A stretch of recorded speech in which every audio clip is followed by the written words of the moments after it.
Good evening everybody, welcome to the Parish Council meeting on the 27th of June 2017.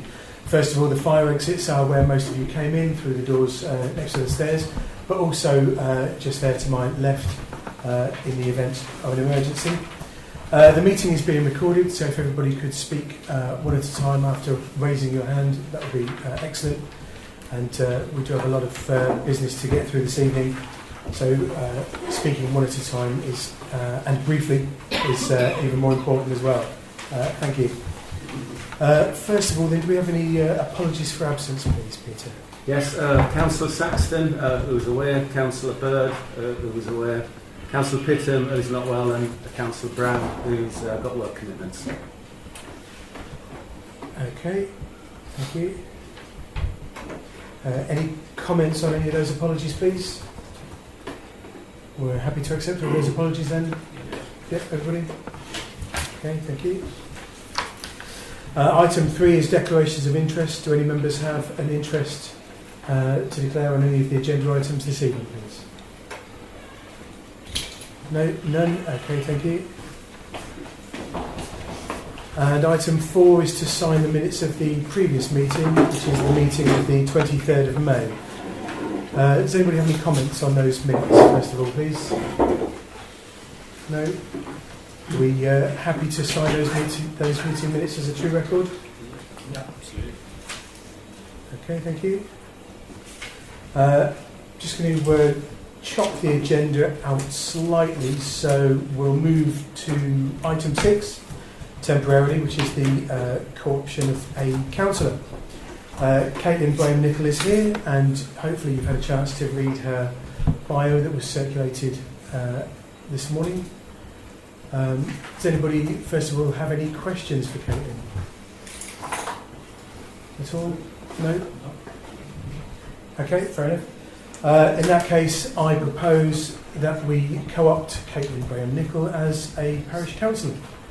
Is there a second, please? Elaine, thank you. All those in favour, please. That's everybody. Lovely. Caitlin, if you'd like to come and take a seat here. You'll be able to join in the debate, but you won't be able to vote during this meeting. Have you got the paperwork that Caitlin needs to sign? I will either tomorrow morning, or I can get it signed. Okay, my understanding is that she needs to sign it straight away. Right, okay. I'll see if I can get it printed up from the office. Okay. Okay. Okay, well, as long as you're happy with that, yes. Okay. Fine, okay. I've asked Kevin to mentor you, so he will guide you through the first few months and answer any questions you may have and give you background and hopefully help you to settle in. Okay, thank you very much. The next item then, back to item 5, is the public open forum session, which is for members of the public. If any members of the public would like to address the parish council at this point, or if anybody would like to speak on an agenda item this evening, if you could let us know at this point what item you would like to speak on. Anybody? Yes? It's my first time at a parish council meeting. I don't know how this all works, but me and myself, Nick, from Brixworth Juniors, next to Central Sports, and we were just interested in reading the articles in the Brixworth Bulletin regarding Sports Council funding, how it works, what's going on. I think Nick spoke to someone briefly over the phone. Just wondering what information we could gain by going and speaking to you guys. Okay. Well, there is an item on the Sports Council on the agenda this evening, but I think it's just to receive a report. At the moment, we have a working group which is putting the Sports Council together and preparing it, if you like. I'm not sure, and I don't know whether anybody else can give more information on this, whether we are ready to actively recruit from the sports clubs right now. Sandra, did you? Actually, I'll hand it over to Anthony. Anthony. Okay. Do you want to make a comment? Well, yeah, just that the report that's gone out, that's been circulated to the council tonight, if that's approved, the next step according to from what we decided, was that the next step would be to invite members from various sports clubs and venues to then come and join the Sports Council to then get everyone involved in it, basically. So that is the next step, providing that obviously our recommendations are approved by the council this evening. So. Okay. So basically, we're not quite at the stage of forming the council. It's just being the groundwork is being laid, I think. Sort of a mandate for the council to follow, sort of thing. Is that what the idea is? Yeah. Well, Actually saying recommendations. and outline terms of reference and things like that. So yes, Sandra. I do think it's worth the football club staying, because it is a document that's been circulated, and we will obviously discuss it. And also, there's someone who wants to come tonight representing the new netball club. So I think if we have got members of sports clubs here, it is worth them staying, because we don't know. Okay, We haven't planned what we're going to talk about, so you might as well. You've made the effort to come here, so you might as well see what we do talk You may about. listen to me, you may disregard what I say, but you may think about it. So- I certainly wasn't suggesting that anybody should just leave. No. No. Okay. Thank you very much. Are there any other comments at this point? Should there be an opportunity to discuss it at the cricket club, would like to be with their particular Penrith or region force? Okay. Thank you. Is this the open forum? Yes, it is. Yeah. Sorry, I apologise, I'm a little bit late from coaching. I'm Simon from Brixworth Juniors Football Club, so I'd like to just make a few comments about the football club in general, because I've been listening to the comments that have been made over the past 4 months, from February onwards, about the discussions that the council have been having, reference to sports in the village, and generally about the football club in general. So I'd just like to, if I can, make a few relevant points, pertinent points to the committee members, if I can. Okay. So I won't go on too long. You've asked for certain information which the football club have given to Peter, which is about the pitch usage. We've also given you the accounts for the football club. Just first of all, just like to say thank you, okay, for the effort and commitment you've put in as a council to get those pitches in a more decent state than they have been. Okay, the football club's been going for 24 years, 25th year next season, which we'd like to have a larger than average club day, which we can talk about at a different date and time.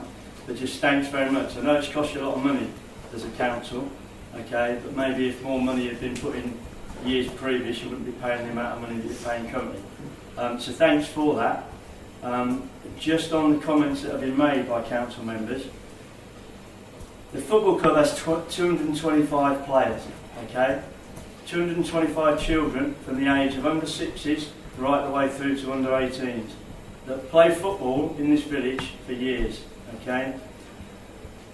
I appreciate your comments that you've made. It is your duty as a council to try to keep football, cricket, any sports going to be played in this village. So to hear derogatory comments about should we stop footballers playing is a little bit, it's a little bit insensitive of you.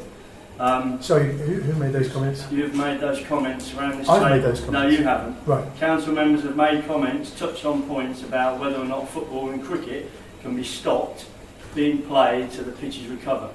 Okay, so you're kind of insinuating that at some point, at any moment in time, before the season kicks off, you are allowed to come to us as clubs, because we both signed a 1-year agreement with you, it's not a lease in any fashion, that you've insinuated that football and cricket could be stopped being played in order for the pitches to recover.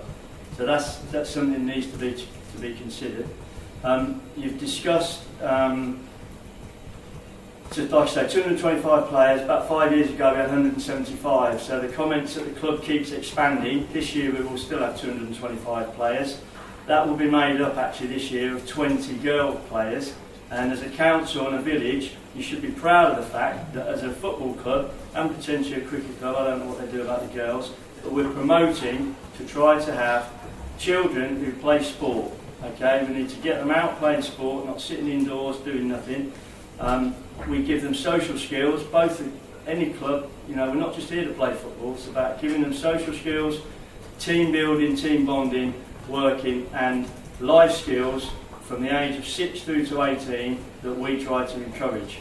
Okay, all the coaches within Brixworth Football Club, me as a secretary, ensure that they're all licensed coaches. They take all the relevant DBS checks, all the courses that we have to do and we have to pay for ourselves. We pay for that. We fund winter training to try to avoid the fact that the pitches aren't overused. We play on them pitches in September. We play on them right the way through till May, as you're aware. We play on Saturday mornings and we play on Sunday mornings and Sunday afternoons. From 1st of October right the way through to probably now, because as a club we've avoided doing summer training. As a club we're still being charged to continue with winter training to try to help you as a council and your ground maintenance team improve the pitches. Okay, so we do work with you. There's been comments about the football club don't work with you. We come to meetings, we ask for this, that and the other, and potentially we don't. Okay, we don't ask for much. We just ask that we have 2 football pitches that we can utilise and play football on. So there's no increase. There's comments about if we continue to increase. I mean, we will increase. You as a council have authorised homes to be built in the village through Daventry District Council. Okay, well you shake your head, but somebody... We objected. Okay, alright, but they're here. So they're here. So the fact remains, you objected, but they are still being built. More houses will be built, and more families and more children will join this village to play whatever sports we can actively get them to play. Because we don't want them coming here. Brixworth is a great village. There's players and they come from everywhere. They don't come from everywhere. About 80% of the football players within the village from Brixworth. But we do encourage players to come here because we play with the right attitude and we have the right ethos as a football club. And the club's just been awarded Charter Standard Club of the Year by the FA. Okay, so there's things that the parish members, you should be proud of the fact that there's girls football playing, there's more footballers playing. But as football, cricket and the parish, we need to work out ways forward to still have football in 25 years' time. Okay, so that's just, I've got other points and I'm rambling a little bit, but I just wanted to say first of all thanks. But as an organisation in the village, we need to get working together. I know the Sports Council is a way forward with that. Personally, you ought to do some sort of document out to all the village members, the homes, to find out what do the children of what do the children of Brixworth want. They might not, you talk about cycling, netball, there's a lot of things. So should there be other parishes, so Crick, Grange Park, parish councillors and the parish, they've actively donated pitches to sports bodies. Okay, because I know you're going to talk about charges. Should our charges go up? Sandra, you mentioned about the fact that football pitches cost £90. They don't. Okay, they cost £9. A football pitch to me to go and hire is £9. Should you decide we can't play football in this village, I will find pitches for us to play on. It'd be a sad state of affairs when we go and play at Kingsthorpe Rec to play football. And then you've got, on a Saturday morning, you've got Councillor Neil, who's suggesting he looks out of his window and he looks at 225 players ruining the pitch on a Saturday morning.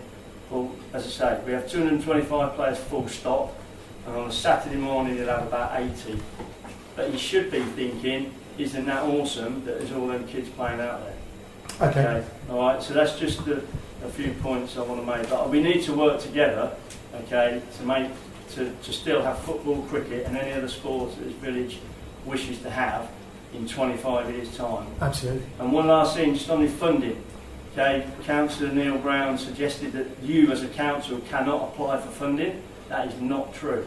Okay, we can apply for funding as a football organisation, you can apply for funding as a council, and you can apply for large amounts of funding, and you can put together your own funding forms to enable you as a body to generate funds for this village. Okay? Okay. All right. Thank you very much. Okay. I don't want to take up too much time on this, but did anybody want to make a comment to Simon about any of his remarks? Sandra? The numbers that I quoted, I didn't make them up. They were numbers that I've been given by other facilities. Sure, but their Astro pitch training costs. Yeah. As a club, that you're talking about Malton College, they charge £90 for the whole pitch, but we have 1/3 of that. I take the majority of our clubs to other Malton School is £40 for a whole pitch, and Kingsthorpe College is £45 for the whole pitch. We pay £9,000 a year for our footballers, girls and boys, to go and play from the 1st of October through to April 30th, and we've even continued it into May this year because of the fact that you asked when we said we'd stay off the pitches. Because normally we're doing summer training, we're back on them pitches from summer at the end of March, so we've got April and May because obviously the lighter nights come back in.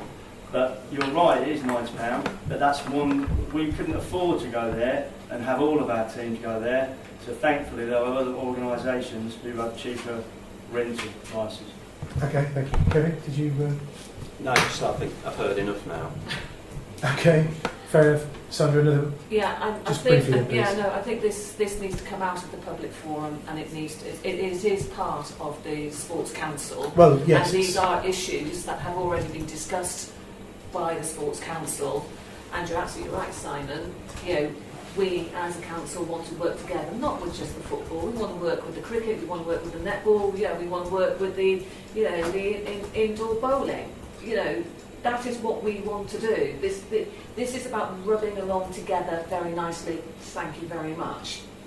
That's what this is about. And I phoned up Malton just because I phoned up Malton. I'm sure that I could phone up half a dozen different venues and I'll get different prices. But it was just a conversation I had with Malton, and then they said these are our higher charges. Yeah, I understand that. Yeah. Okay, I think we're broadly on the same page. Yeah. Thank you very much.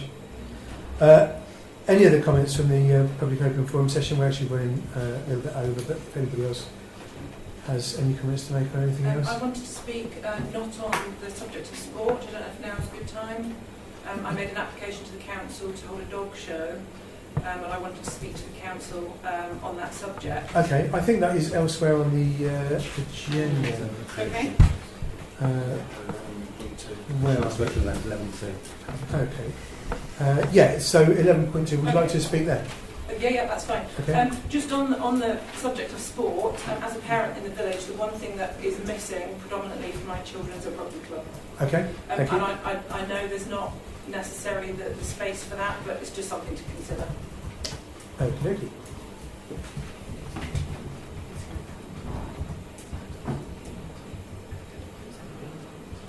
Okay, thank you very much. The next item then is item 7, to receive reports on community safety matters. The first of which is to receive the antisocial behaviour and crime summary for May 2017, which was sent out with the agenda, and which somebody's hopefully going to let Kate see a copy of in the fullness of time. Does anybody have any comments, first of all, on that report, please? No, we're all happy to receive that then? Yeah, it's just the co-op just seems to just suffer, constantly suffer. Is it something that we need to talk to the police about again? Because it's not good for the village. It's obviously not good for their staff. And it keeps coming back. Yeah. And we have a sort of flurry of activity and from the police and from security from the co-op itself for a week. Then it goes away. They go away. Security goes away, and then we get these instances again. And I'm just wondering whether we need to actually have a proper sit down with both co-op head office and the police to try and get something more long term in place. Because this isn't good for staff morale, really, is it? Well, no. And I would have thought that was a significant concern that the co-op has. I'm just not confident that head office are taking matters in hand, really. I Okay. don't know what we can do as a parish council. I don't know. Yeah, is a letter just going to be thrown in the bin? I think we've written to them previously, haven't we? Yeah. But nothing seems to be happening. No, I'm not sure what else we can do, to be honest. Because we're supposed to be a community Yes. and sort of protecting each other. And I think that we need to find some way to stop this from happening. Because co-op might be Brixworth stores, it might be levels, it might be troops. Do you know what I mean? Okay. Well, I mean, we did write to the police recently, and as I understand it, we're still awaiting a reply. That's all right, yeah. So perhaps when we do get a response, we can Okay. continue the conversation in that vein then. Okay. Any other comments? Yes, Stuart. Well, too, I think part of the problem, I don't know when these events are taking place, part of the problem potentially is that they are open quite late. And when it's late at night, it's quite an empty area, it's very easy for someone to go in and do all sorts of things. And the second issue is that we've lost our PCSO recently, and we need some more support in the village. We know the problems with that, and that's why we've written to them to try and get some action on it. So I think we're a bit stuck as a council doing much more. Yeah, I think it'd be useful to see what response we get from the police and see how we can take it further. I think based on what Stuart just said, I think it'd be really interesting to see what time these things are happening. Yeah. Because if it is 10:30 at night, that's a very different issue from 9:15 in the morning. Yeah. And if these things, if you have got a window of instances, then that would make they can then sort of tailor make their security then, can't they? Yep. Okay, James. Well, I don't know if this works in this sort of business, but a duty of care maybe with the health and safety side. Cool. Yeah. And that's that. Yeah. Okay, thank you. Any other comments? Okay, so we're happy to receive the antisocial behaviour and crime summary then. Everybody? Excellent, thank you. The second item is to agree to investigate the cost and types of portable speed sign available. This is something that we included in the budget. So we're talking about a mobile sign either that shows happy face, sad face, or displays the speed in red or green or something like that. Any comments on this at all? Yes, Anthony. Just that from speaking to people in the village and the general consensus around the village that speeding is a problem, and that there's been a lot of suggestions that we do this and that we should move ahead with it as soon as possible. Okay, fair enough. Yes, Stuart.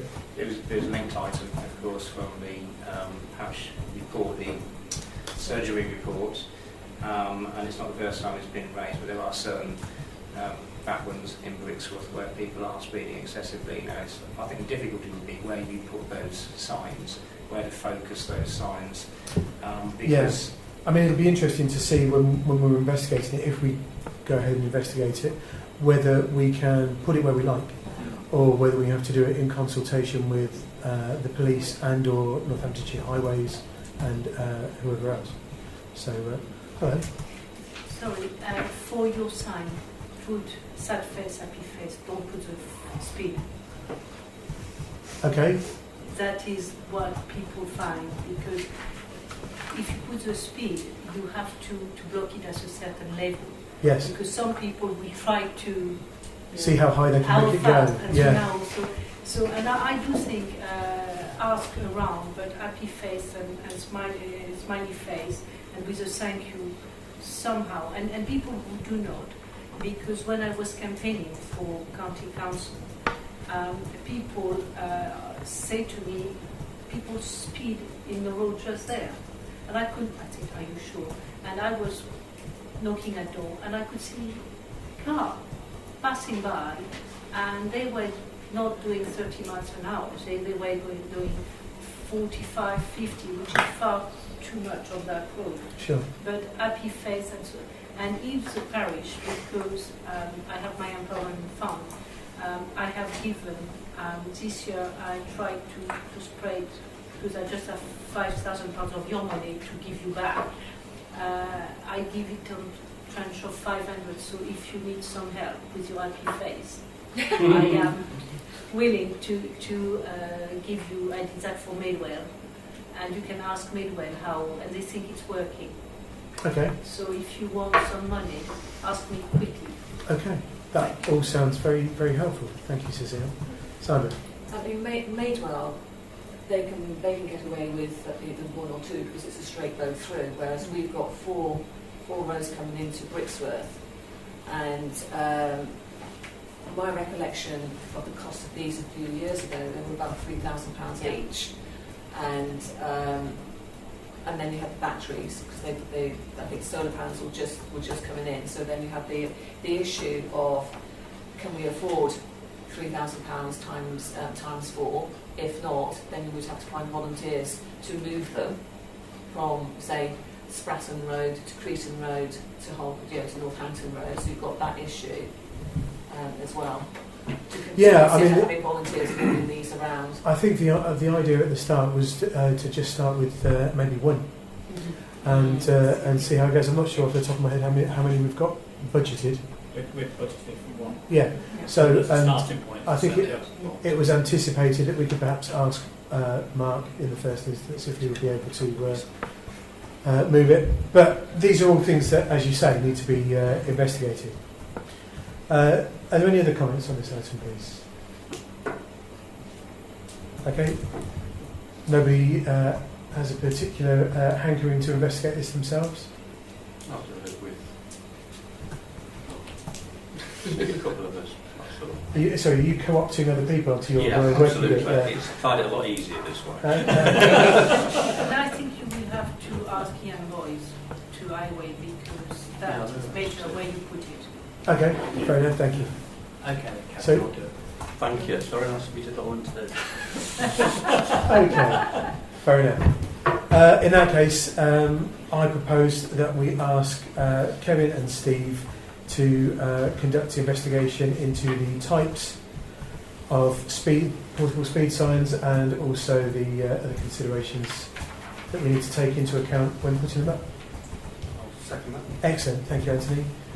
All those in favour of the motion then, please. Excellent, that's everybody except Caitlin, obviously. Thank you very much.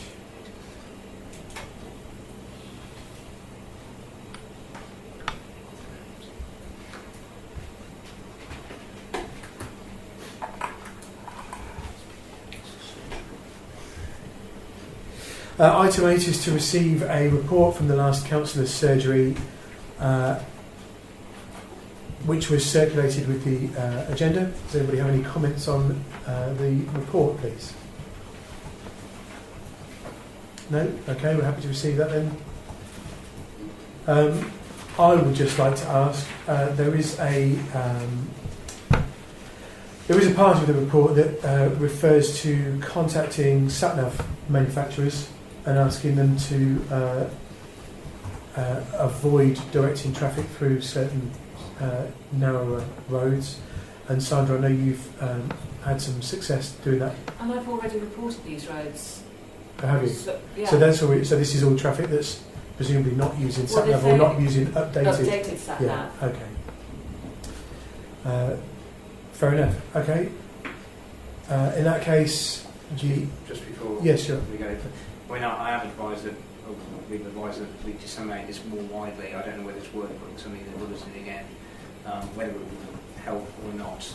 But there are certainly some, as I said before, wetlands around Brixworth, and there are child protection issues, and pets are getting run over. I mean, it's as brutal as that. I think if we're not making an effort as a council to widely publicise this and start to get really control their speed, then maybe we're missing our duties somewhat. Okay. So that's something that we ideally would like to refer to the Media and Communications Committee should it ever meet again.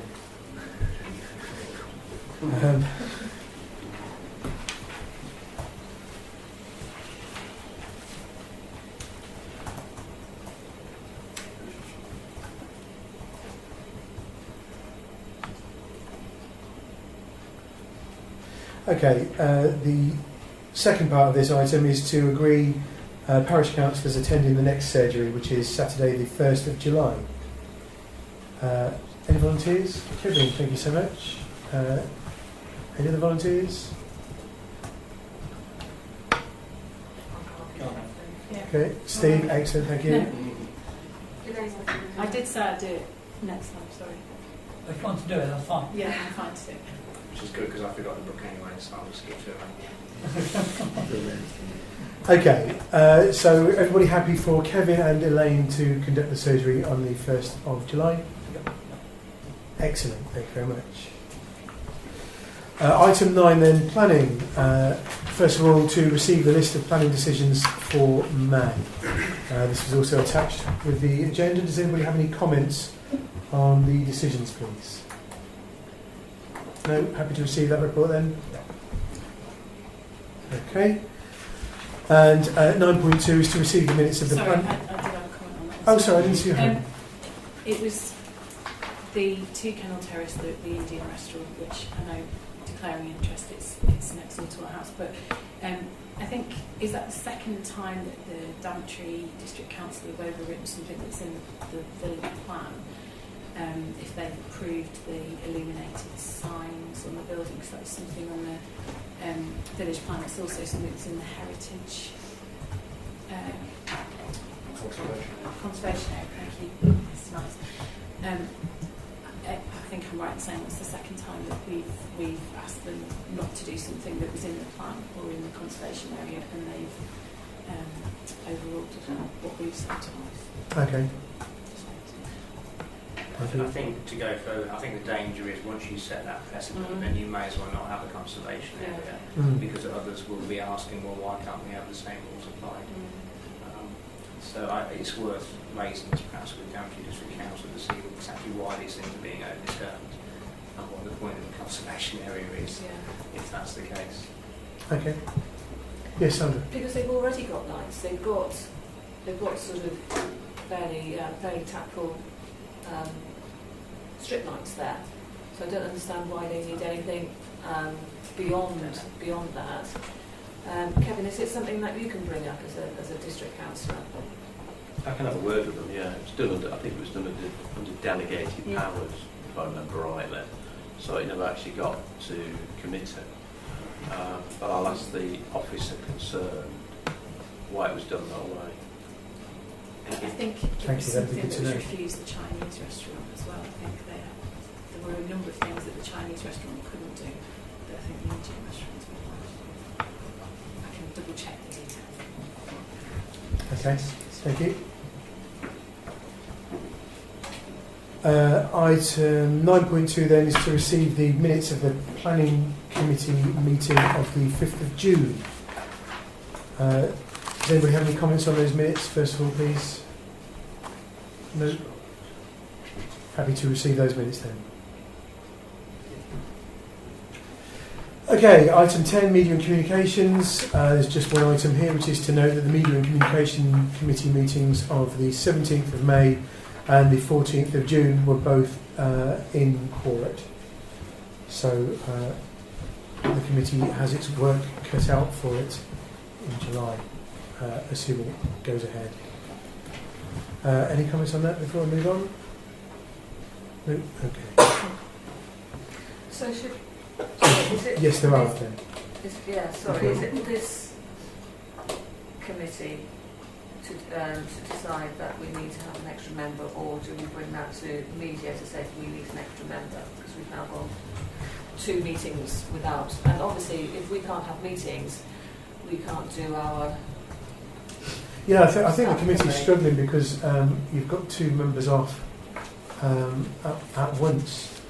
But, I mean, it might be worth, hopefully, I mean, I don't know how long Jackie's gone for, whether she'll be back in time for the next one. But I know that Neil's very busy with work, and it may be that he wants to, or that he would consider stepping aside and letting somebody who's available take that spot. Alternatively, if if the committee felt it needed to amend its terms of reference and have a fifth statutory member, then I think that could be something that it would do, and then the full council would approve those terms of reference afterwards. But the irony would be is that we can't even get a meeting together because we're not quorate in order to discuss the fact that we're not quorate. Yeah. And we have got deadlines coming up for the bulletin, and, Well, and we're going to miss our deadlines because we have to agree on the articles. Yeah, well, I think if this is the next meeting coming up, isn't it? Yeah. So I think if this meeting is in court or is or has to be cancelled or whatever, then it is something that will have to be put on the next full council agenda.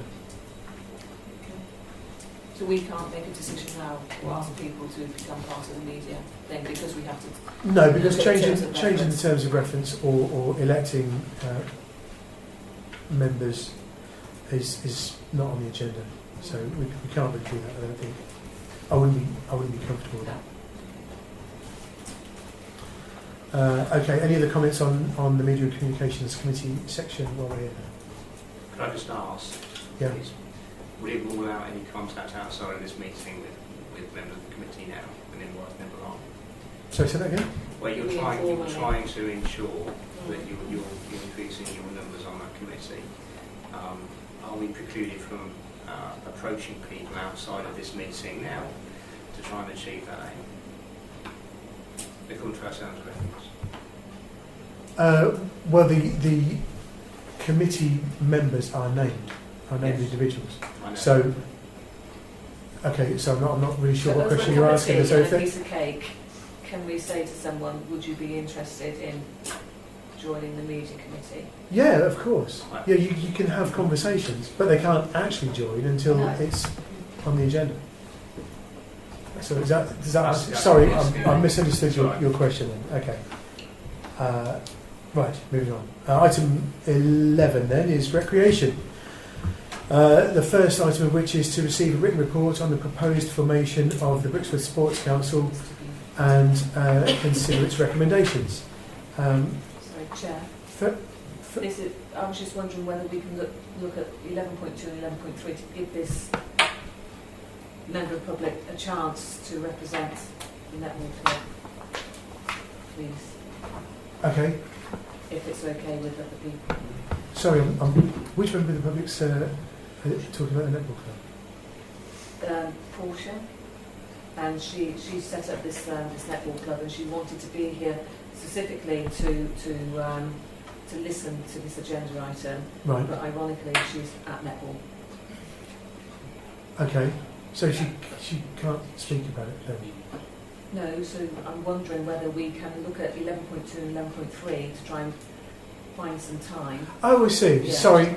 Oh, I'm clearly having a slow evening. Right, okay. So Yeah, so you're saying we'll move you other stuff so that other people can speak about it. If that's okay.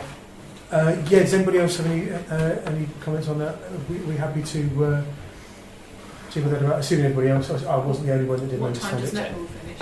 8 o'clock. So, Yeah. We'll still be here. so you're talking about 10, 15 minutes. Well, she said, yeah. Okay, so is everybody happy if we Maybe consider not. the special event application first of all then? Yes. Okay, did you want to have a word about this Sure, before yeah. we...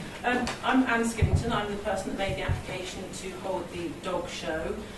Now, whilst I think some of the council members might wince at the thought of having a dog show, I just wanted to reassure the reasons why we've come up with this idea.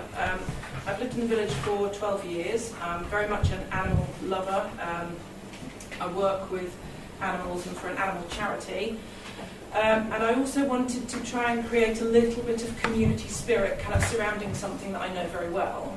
Now, I do appreciate that dogs come with their issues and their mess, but I also saw this as an opportunity to educate owners.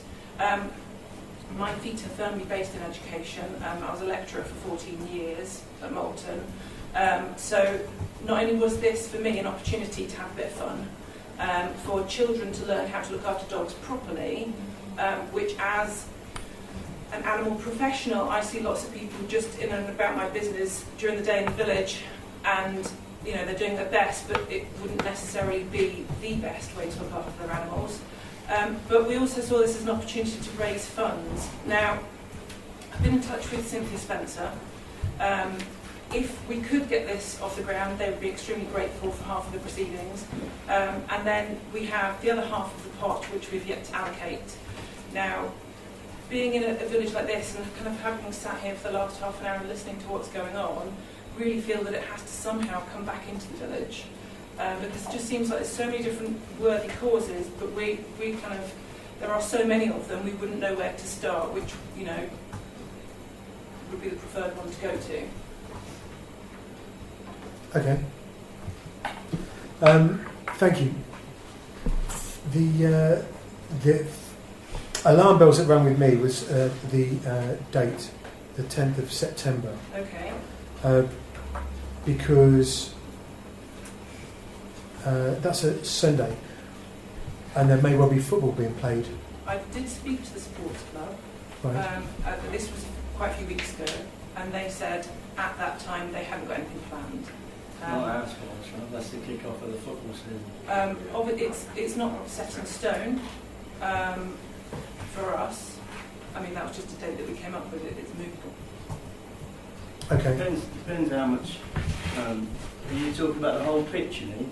But what the whole of St David's? Is it the whole of St David's or the whole of Ashway? Yeah, I mean, the only issue that I could see is if there were two things going on at once, and just knowing my own dog and balls, it would be a bit of a disaster and a bit of a comedy. But I mean, you know, we could look at dates, rearrange dates. It wouldn't have to be the 10th of September. Okay. I mean, yeah, you know, like I said to you earlier, Saturday mornings is juniors football at the Ashway and St David's in the morning. The Ashway is free from like 12:30 on a Saturday, so the whole of the Ashway is available all Saturday afternoon. But I do believe the adult football team at St David's play on a Saturday afternoon in that one in the large adult pitch. Right. And on a Sunday, obviously, we have games morning, and at St David's we only have games in the morning on a Sunday. So Sunday afternoon at St David's is free, unless of course the adults are. Sunday afternoon, Okay. best football. Yeah, so I mean, yeah, the adults. So it's seeming like Saturday afternoon at the Ashway would be a better proposition. Yeah. Depends whether, you know, if she's looking at a few hours or she's looking at the whole day. Or if it's Well, we've got, I mean, the time on the request is 11 a.m. till 4 p.m, but I mean, obviously if you An want hour to... here or there is not going to make any difference. Sure. Okay. Does anybody else have any comments on this? Sandra? Is it like an obstacle course? And then is it like, you know, waggiest tail and happiest dog, or? The plan was to do it on two scales. Firstly, to get the Kennel Club involved. I've already spoken to them, they're quite happy, but only to have 4 classes where you have kind of best of breed. And then the rest of it completely given over to the waggiest tail, the cutest eyes, or whatever the classes might be. Just as a bit of family fun, really. I'm sorry, I was also wondering because, I mean, I saw today that, a young child was walking towards a dog, and that child sort of, had the fear factor. So I don't know if there is some way of fencing off a section of the Ashway so that the children and adults, I suppose, feel that they are safe from dogs. Because if you have got a fear, it doesn't matter how irrational or rational it is, you don't want to subject a member of the public to... Absolutely. Because it's a public area. And so if there's some way of fencing off, even if it's that orange fence or something like that. I'm sure fencing, that's not a problem. Okay, Cecile. So, in smaller village around where I live, they have dog show at every fair. I mean, it's a great... people love it. Brixworth had a dog show for 20 years, and as you say, it's the owner looking at the dogs, is the dogs, is the cutest puppy and so on. And to make dog lover and not so dog lover to speak together, it's a great thing. And I think just for a few hours you will not have a problem providing. And normally at dog show, people, we had people coming from Lincolnshire one day in Asingworth on our dog show. So people will love to show their dogs, and they're pretty well behaved. But you will have to have insurance. Oh, yeah, I've already looked into that, yeah. That is very important. Okay. And normally it has a ring fence around it, around the ring. Yeah. Okay, thank you. Elaine? Yeah, my question was, obviously you would sort out insurance that you would need, but would we need any particular insurance? And I know what you're saying about fencing, but, and I know it's a public area, but if it was well signed, you don't have to walk past the ashway, you don't have to walk through the ashway, do you? You know, you could walk around it if you knew it was on, but it sounds like the sort of thing our new council interested in. I'd be more about, I do care about humans, but about dogs escaping. There's so many roads. I would have fencing up. If one dog panics, gets out of its lead, it's gone. If I was going to a dog show, I would not be comfortable if there wasn't any fencing around. Just Ashway is so open. Going with my dogs there, I'm nervous as it is because they can get out at every corner. Yeah. Okay, thank you. Just so, have you considered approaching Pinchley Hunt, just so that you can have someone in a pink jacket on a horse with a couple of the hounds? Yes and no. Just because it is rather a knife edge, isn't it? It's very much you love it or you hate it. Yeah. And they do have, don't get me wrong, I used to hunt with a Pinchley myself, so I'm a supporter of them, but I have lots of clients that would not come purely because they would turn up. So as much as I really love the idea of them being there, and you know, the hounds are lovely, they're so friendly. I don't know. Yeah. Okay. So, obviously the weekend before, second or third, obviously, you know, there is no football. Well, there's limited football on there that weekend, so that helps.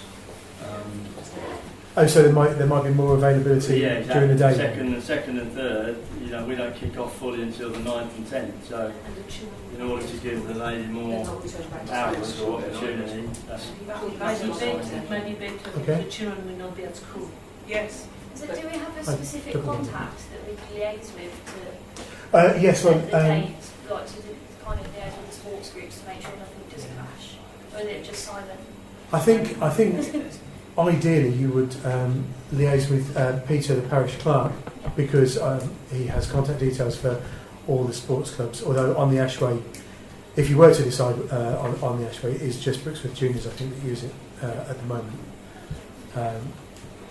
From my point of view, the safest option for dogs and human alike would be actually the playing field, because then that means I only have to fence one side, and there's less chance of kind of dangerous roads and dogs escaping. Okay. St David's. There's more. Yeah. No, but you know where the children's play area is. You've got that corner. That's personally where I would put it. Obviously, you know, far away from the children, because you don't want to exclude. You don't want to say you can't play in that play area. Absolutely. But that should be a big enough area, and then you just need two fences then to block that off, and they can't get anywhere because it's all fence panels. Yeah. But that weekend before, but the schools don't go back until the following week, so you may still have families on holiday. But I think if there was you were saying so there might be limited turnout. You mean? All right. Yeah. Okay. I'm sure football and you can talk, because it's just half a day, isn't it, that you need? So then this item is to consider the application. I think there are a number of questions that we're still going to require answers to, not least of all the final date. Yeah. But at this point, I'd like to ask the parish council how it feels about the application in principle. I think it's nice. It's a community thing. Okay. Yeah, I'd just say, in principle, providing a suitable date and venue and what we discussed, then yeah, Okay. Is that, are you proposing I will agreement propose, in principle? in principle, as long as a date can be agreed between the sports clubs that play there and the organisers of the dog show and the various stipulations that we've talked about tonight, then we should approve the application. Excellent. Thank you, Anthony. Is there a second to the motion, please? Oh, sorry, did you want to speak? Yeah, I thought it might be a good opportunity for the parish council to, I know we have media about picking up dog poo, but if there's going to be lots of village members who have dogs, if we could have maybe not even a stall, but a sign from the parish council, maybe just outlining what dog poo does, like environmentally, health hazards, just a... Just as a response to that, the Kennel Club run a citizenship programme. It takes all of about 5 or 10 minutes, and you turn up at your show where it's all been organised, and you demonstrate that your dog can sit, can stay, can do all these things, that you carry poo bags in your pocket or attached to your lead, and I think you pay £1 or £2 to do it. And again, you know, if other people see people doing this little scheme to kind of encourage good dog care and picking up after them, then that could tackle it alongside. So they get like a little award from it. They don't do get a little certificate certificate. And you like things to take away with them. Yeah. Okay. Dog food's an issue. Yeah. Yes. Thank you. Yeah. Happy? Excellent. Okay. So we have a motion for agreement in principle from Anthony. Is there a second? Please, Stuart. Thank you very much. All those in favour of the motion then, please. Everybody, brilliant. Thank you. Okay, thank you very much. Keep in touch.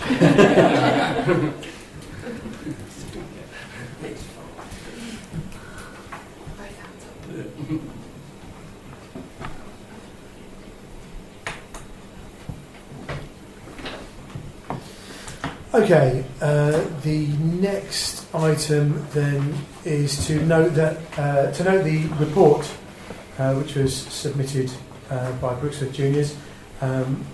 It's certainly very thorough, and obviously we've got some representatives of Brixworth Juniors here. I'd like to thank them for the report, because it's very thorough, very helpful, very informative, and hopefully the Sports Council formation working group will be able to use it to inform a lot of their decision making as well. So thank you for that. Does anybody else have any comments on that report, please? So you mentioned that you included accounts in this, but I can't see your income and I can't see your outgoings, and you know, I know that. What have you included in there, please? I've just included the actual report, because all the council asked for was about pitch usage in the council minute. Okay. So that's all I'm saying. We showed Peter a copy of the account. Okay, I'm happy to send it over to you. The incomings for the football club balance all the outgoings. Everything we bring in is spent based on winter training. I mean, there's a host of things: referees' fees, coaches' courses, you name it, new kit, new footballs. You know, people suggest that we've got a massive plus factor. Of course, as a football club, we have a healthy profit of about 15k. Okay, we generate between 25 and 30k a season in revenue, and we spend all that. The 15k, should the opportunity arise whenever we go for extra funding, sometimes the FA will give us funding and we have to match it. Okay, our preference is we need more of a healthy balance than that. But I'll send a copy to Peter and he can distribute it all. I just think it just benefits everyone, because you know you have urban myths, which is what we've just touched on. Is that they've got 300 members and they have subs of £100. Well, that's £30,000.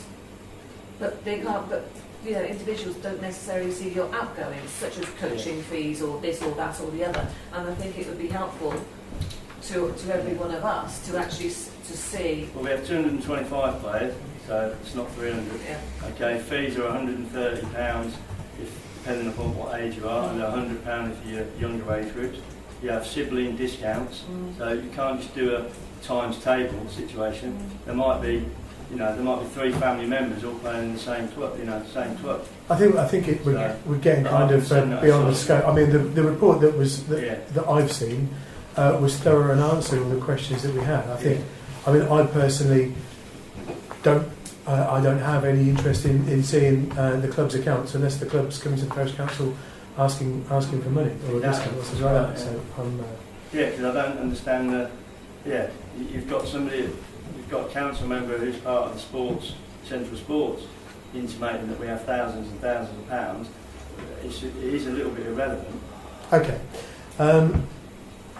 Any other comments then on the report, Anthony? It's not. Sorry, I'm sort of slightly off subject. But I just would like to take this time to personally, and I'd like to hope that the council themselves would like to congratulate the Brixworth Juniors Football Club for winning the Chartered Football Club Team of the Year.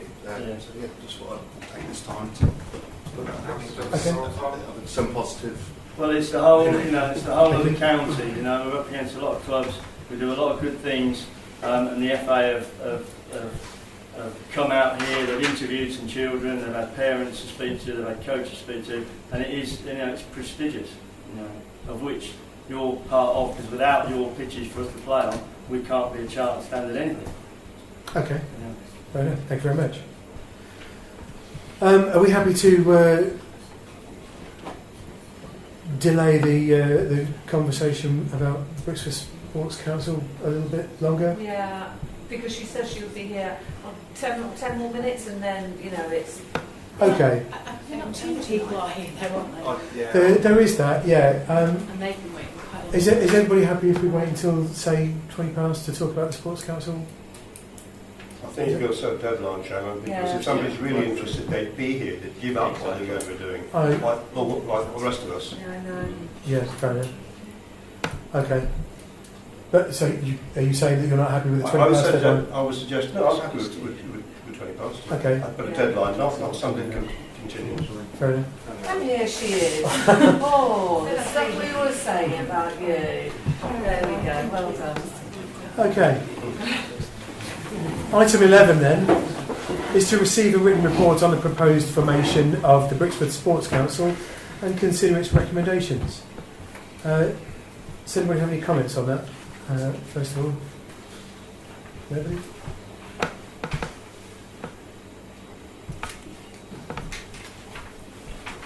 Okay, yes, Elaine. Sorry, only that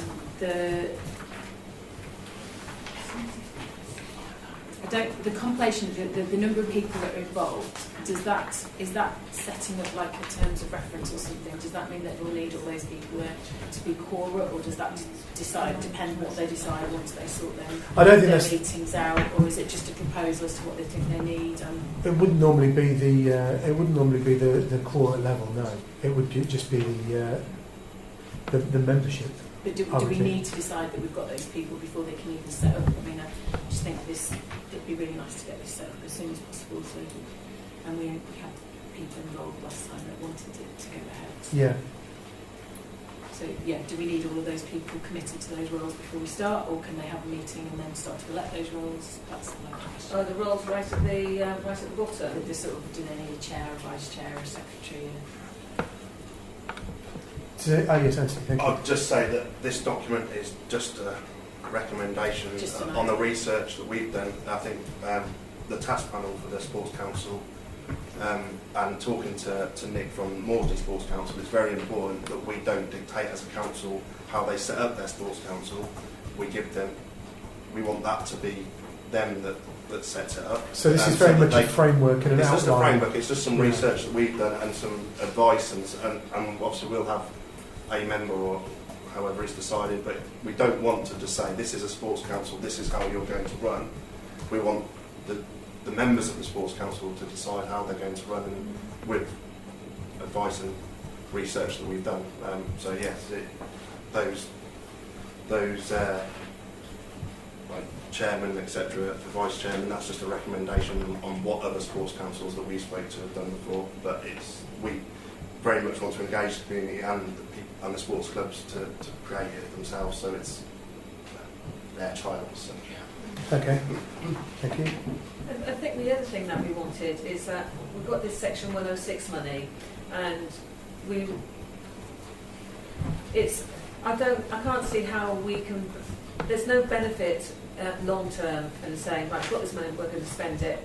If we can all within 5 years, I think if there's some way that we can invest it through funding avenues and make that money work, which is why we've got on here potentially a funding advisor, because it's us three on this council at the moment, and we are not funding experts. So we would be looking for people who have, for example, with the FA funding, you know what's out there, and then maybe with the netball, you may know what is out there, and it's about trying to get as much money into this pot, so that all sports can benefit long term. It's not about we're the football club, we deserve X amount.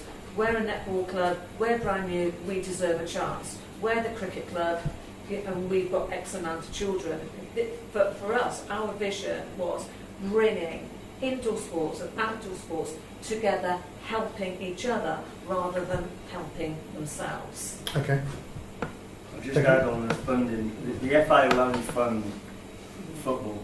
Yes, I understand that, but I'm sure your experience with filling in forms and whatever, you don't actually, Yeah, but as we discussed probably last year, the only way the FA will give large funding is once they understand that the grounds that the football club play on are going to still be there in 15 to 20 to 25 years' time. Mm-hmm.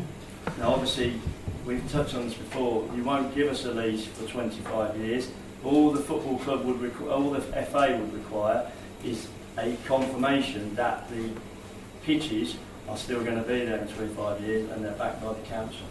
Yeah, well, I think that's part of what the Sports Council is doing, because they will have control of the pitches. Right. But I think that's the idea, Anthony. Yeah, just to expand on what you're saying, really. For instance, we had someone from Moorsley Sports Council come in, and they've done what we would like to happen already, but the Sports Council have got a long-term lease on the grounds, on the pitches that they play on. Right. Not the parish council or whatever the council is there, but it's the Sports Council have got that lease. Therefore, because the football clubs are members of that Sports Council, they can then apply for funding from the FA. So the lease is there, a long-term lease, that's part of the vision of trying to achieve it. Okay, thank you very much. Yes, Portia. And netball's come here to come and just ask, what is the long-term goal for achieving things like the 15-year lease? We don't necessarily want money, but we want whatever comes about to facilitate us being able to play. Whether that is in multi-surface courts, like pitches that are in a way that can be used by hockey, football, netball, and also when we can play indoor and outdoor if that's available. If that's put to us and said, okay, here we're having a multi-surface court for everyone to play on, and we can have a lease on that, we can also benefit from gaining funds from other places, because the facilities are there for us to play and we have the permission to play on the long term. So I would second what football is saying, by putting that in place, that would be great. Okay, thank you. Yes, by you becoming a member of the Sports Council, that will give you that opportunity to be able to go for that funding. So the more people from sports, so they get that person onto the Sports Council, it's vital that they do that to be able to access and match fund. So that's good. Okay, thank you very much. Any other comments, please? Yeah, just one of the recommendations from the task panel to one of the recommendations was that the parish council asked the task panel to scope required legal work required to hand over that lease. I just think that in previous meetings we've talked about not necessarily handing over a lease straight away, seeing how the Sports Council goes, but from discussions with Nick at Maudsley Sports Council, that whole legal procedure can take 2 or 3 years anyway, or can take a long time to get the paperwork done. I think I believe, I'm not just talking for myself, but as a task panel, that we think that we need to, as a parish council, show full confidence in the Sports Council from the offset and look into this lease as it takes so long to get from the beginning, okay. rather than waiting a year or two to start the process. It needs to get started, because otherwise none of this funding that is available, until that lease is there, that funding won't become available from the FA or Sport England or wherever this funding comes from, cricket. Until there's a lease there, it's not available. Okay, fair enough, thank you. Any other comments then? Well, just that it looks like they've done loads of work. Absolutely. Brilliant, and the sooner we can get this going and say, I would like to propose that we go ahead with it and follow what they said. Okay, so there are 4 recommendations in the report. First of all, that the report be noted, which everybody happy to note the report to start with. Then the second one is that the task panel be asked to carry out a consultation exercise with stakeholders on the mission statement, aims and objectives, constitution and asset transfer. So this is where you're talking about involving the sports clubs. Where we roll out to the sports clubs and invite them to come and join in. Okay. Yeah. Excellent. Right. So does anybody have any comments on that recommendation specifically? We should just go. Is that a proposal, is it? Yeah, I propose that we get that being passed. Excellent. Thank you very much. Is there a second to the motion, please? Elaine, thank you very much. All those in favour of beginning the consultation with stakeholders, then, please. It's everybody, lovely, thank you. Does that mean, Chairman, that the document that's been circulated in the Council will be made available to people to have a look at now? Yes, Yes. I think so, yes. Well, the cricket clubs and the tennis club are formally would like to see that, because we are very much in supporters right from the start. So we cautiously welcome that, but we want to see the terms of reference before we actually throw our hat in the ring. But certainly, we share the vision that at the start of debate, that we should be trying to work with other clubs for the benefit of the village as a whole, and not necessarily for our own individual, perhaps the best thing for our own clubs. So what I fear is that unless this is controlled properly, and people who sit on this particular group, if they only come with their own narrow vision of what they require, it will not work. It has to be something genuinely where the sports clubs are all interested in each other. Yeah, absolutely. And I think just on, you touched on the cricket club being interested to see the terms of reference. I would just echo the points that were made earlier on, which is that these are skeleton framework terms of reference, and they're not immutable. So it's if all the stakeholders come together and say, and including councillors, to say, actually we're not happy with this, then and everybody agrees on a change, then it can be changed. This is the first step in hopefully all of us moving forward together. Item 3, the Parish Council asks the task panel to scope the required legal work in terms of potential asset transfer through long-term lease. This further report to include both legal and financial implications. I think Anthony's point was well made, and I'd be behind that. Does anybody have any other comments? Yeah, Kevin. Asset transfer being the granting of, according to this document, being the granting of a lease on the playing fields to to the Sports Council. But as long as those come back to the full council to look at. Yeah, I mean, I don't want anyone going off and doing something without the full council. Yeah, I mean, actually it specifically says it's a scoping exercise and will result in a further report. Any other comments on this item?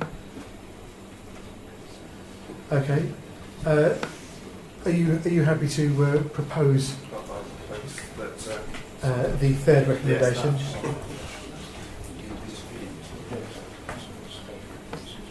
Okay, you're proposing that the Sports Council working group investigate scopes the required legal recommendation 3. Yes. Yeah. Okay.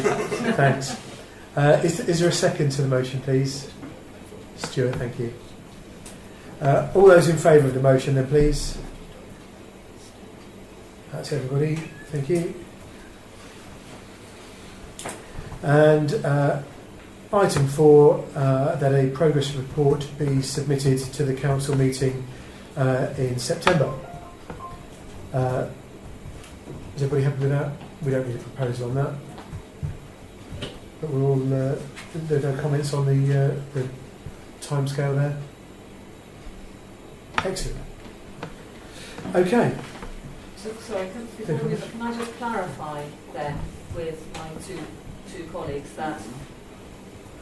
Sorry, if you're just clarifying it with them, you can do it at your next meeting, or are you clarifying it with the rest of the council? That the next step is to now bring together the sports club, but we need to do it proactively, because here we've obviously got junior football, adult football, netball, cricket, tennis, but there are bowls, but we have got other sports clubs out there. I think we said in the task panel we'd contact them directly. Yeah. So that So we're going to now start running with this. Yes. Yeah. Do you want me to go? Sorry. Okay.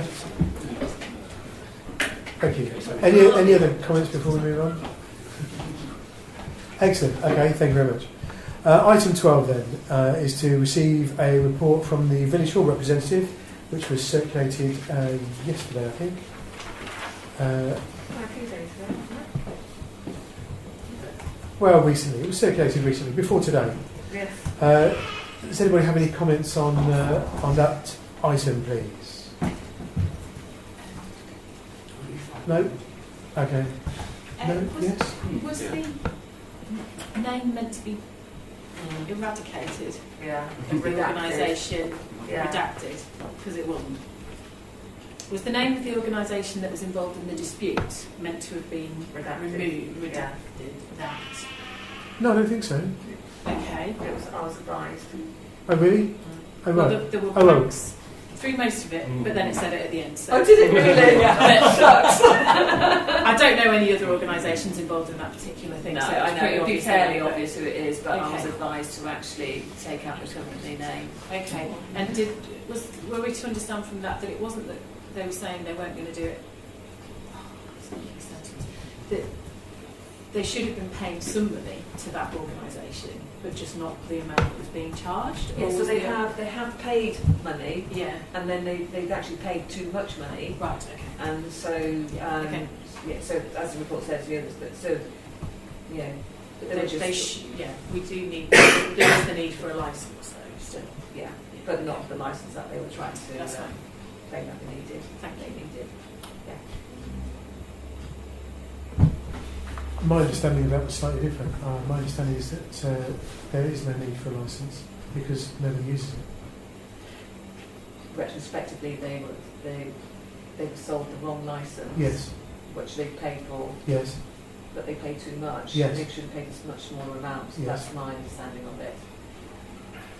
Yes, but I think going forward, it's been now, determined yeah, that no licence is required. Yeah. Excellent. Okay. Any other? Yes, Kevin. I didn't understand if it was the last one about the tree and the light, and it was a health and safety issue. To be honest, not do I. No, excellent. I believe there was a tree The tree. I think it's on the green out in front. Is that right? Yes. And magnificent tree as well. It's been maintained by the parish council, but not to the village hall management committee's satisfaction. And I believe there is an allegation that it's masking a light, although I'm not familiar which one. So the village hall management committee has been in touch with Balfour Beatty, and I believe Balfour Beatty have referred them to the parish council as it's the parish council's tree. So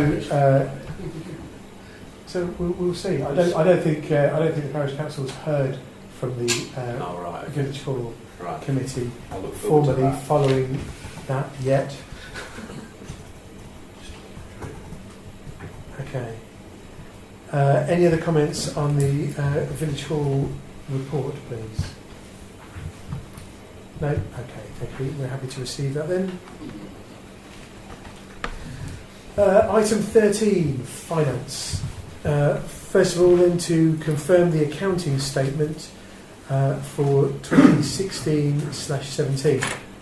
Did you want to speak about any of these, by the way? Peter? Yes, Chair. This is obviously statutory return to the external auditor.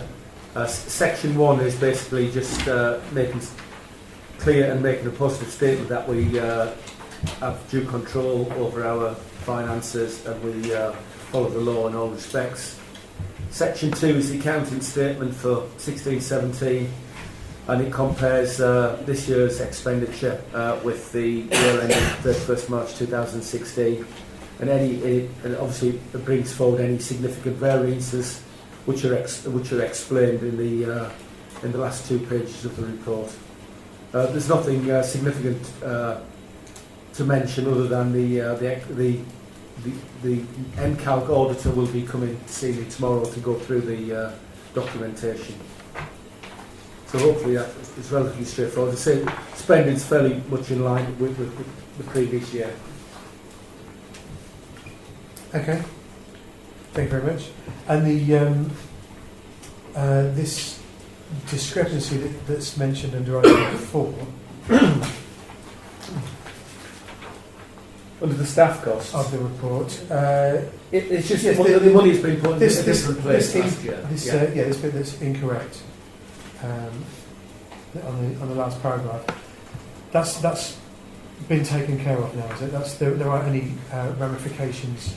Not as far as I'm aware of, no. I mean, all that happened, they put the income tax and expenses and pensions in other payments when they should have been in staff costs.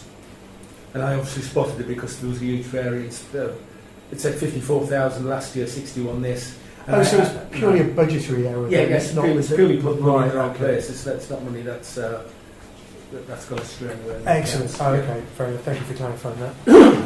Does anybody else have any comments on the accounting statement, please? Yeah, just the top one where we've restated the opening balance. That can we just make sure we've got that box down as well, please? Where we've restated box 7, it was. Box 7 was £1 out from last year. Box 1. Yeah, no, what you got right restated at the top of the column. But it just applies to box 7, which was £1 out. Right. So yeah, it's £1 out. It was £1 out last year. Yeah. Yes. Didn't add up. Not £7. No, that's referring to that paragraph 4 that I mentioned earlier on. Right. Fine. Yeah. Salaries. But yes, this is the £1 out on box 7. Right. Thank you.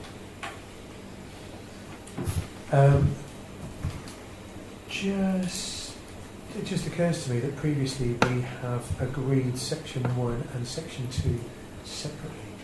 We can do it separately. Yeah, that's fine. Yeah. I'm not sure why, but I'm led to believe that's a thing. So I'm happy either way. Okay, right on. So on 13.1 then, first of all, to confirm section 1 of the accounting statement, please. I propose that we agree that. Is there a second? Steve, thank you. All those in favour of approving section 1, please. That's everybody, thank you. Sorry, was it everybody? Did you have your hand up? Yes, I did. Yes, thank you. And just to approve section 2 as well. I propose that we approve section 2. Steve, thank you. All those in favour of approving section 2, please. That's everybody again, thank you.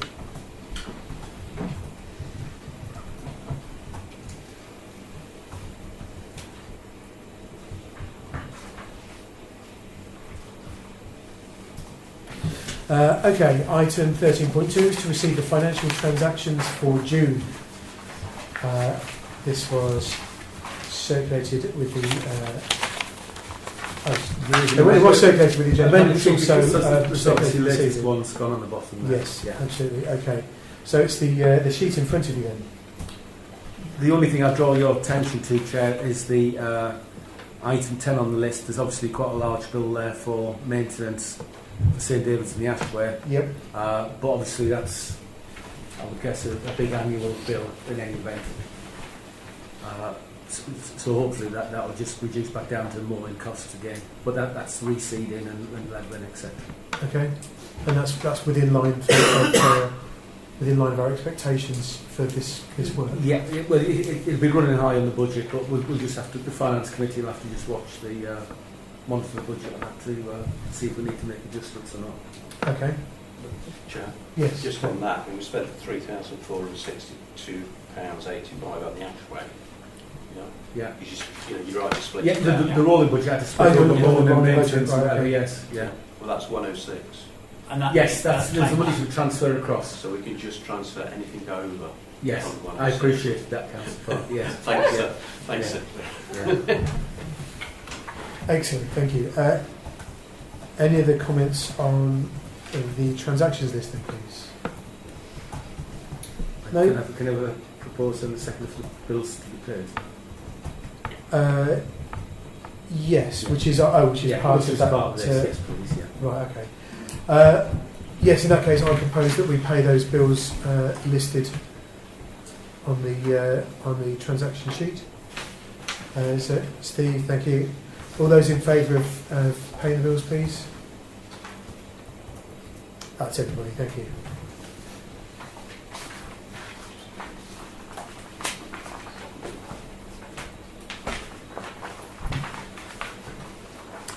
Item 13.3 is to receive the rolling budget, which was circulated with the agenda pack.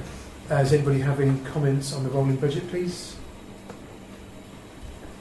We're happy to receive that then? Excellent, thank you.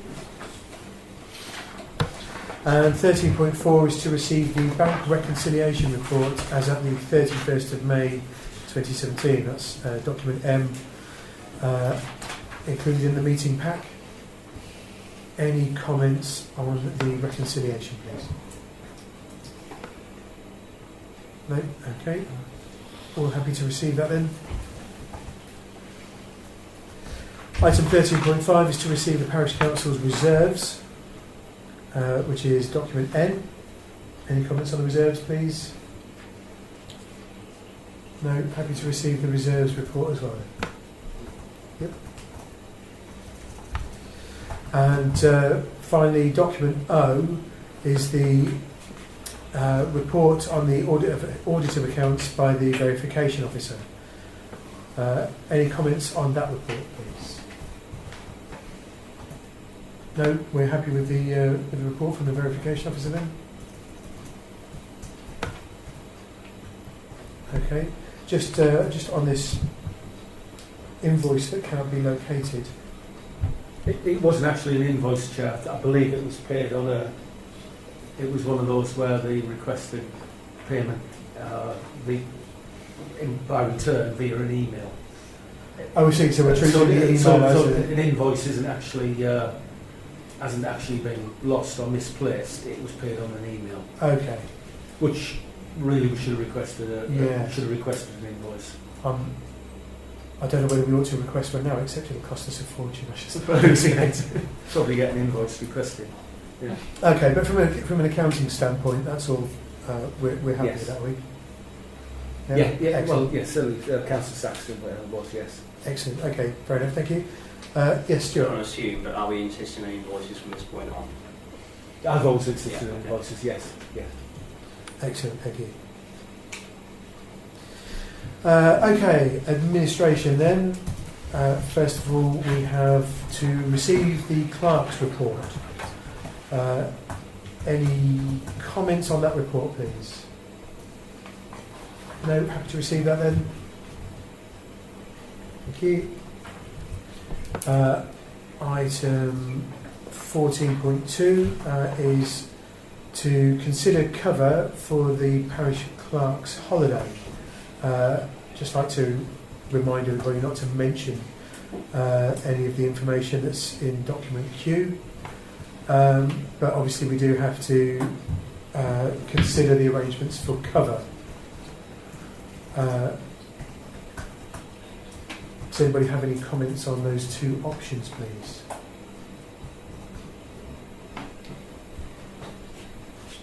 Yes, ma'am. Is there anything untoward or inappropriate about the second option about picking up business from the recording? If it's only... It's been done in the past, but I personally feel uncomfortable about it. I mean, I think it's okay to talk about these options. So we're talking about the possibility of operating without a parish clerk and a member of the relevant committee taking the minutes. I don't feel comfortable for that. I'd like to go with the see if we can get cover from a locum clerk or something like that, Anthony. Yeah, my only comment was, it's a personal comment. I'd like to think that if I went on holiday, that when I come back, I didn't have to do the work that I should have been doing when I was on holiday. So I also prefer the option of trying to get a local parish clerk to cover them. Okay, Stuart. That doesn't happen, by the way, but that's what I like. Firstly, I'm supporting Anthony's statement now. I don't think this should be left because it will mean that Peter's going to pick up the short when he comes back. Secondly, it's actually quite helpful to have Peter here at the meetings, or at least a parish officer, a parish clerk, to some extent directing aspects of the meeting. Proper officer. Yeah, so I don't think we want to go ahead without. I think we need to get somebody. Okay. Fair enough. Any other comments on this then? Okay. In that case, I propose that we ask Peter to contact NCALC and probably first of all we need to find out how much it's going to cost to get a locum clerk to cover meetings during this time period. That's my proposal. Is there a second? Thank you, James. All those in favour of the motion, please. That's everybody. On your motion, you said to get the cost. Yes. Are you expecting Peter to come back to the next council meeting? Yes. The cost? Yes. Okay, that's July. Yes. Fair enough. That's time. Well, at that point, we'll either decide it's too much and we're going to go with option 2 despite everything, or hopefully Peter will have a cost and the finance working group will know where they're going to pull the money from, and we'll be able to say this is the cost, we can afford it, we can go ahead with it. But I think we need to know, I think responsibly we need to know the cost before we agree it. So that was my proposal. Okay. James? Just thinking, going forward, we obviously need to put that possible cost into future years as well. Yeah. I'll stop his holidays. All of that. Yeah, we'll call that plan A. Okay.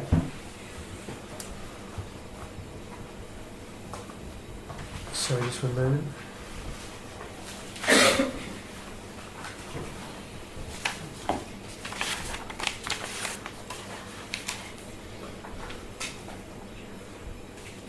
Item 14.3 then is to consider upgrading the wireless router within the information point.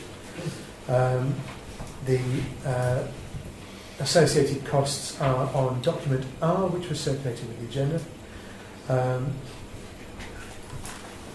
I have got some updated costs, Chair, because I've been in touch with the suppliers. Okay.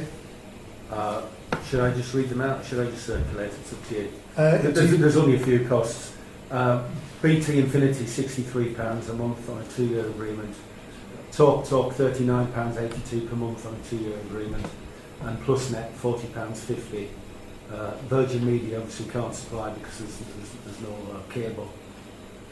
So I would recommend a contract be signed with Talk for broadband services, which includes provision of a new router.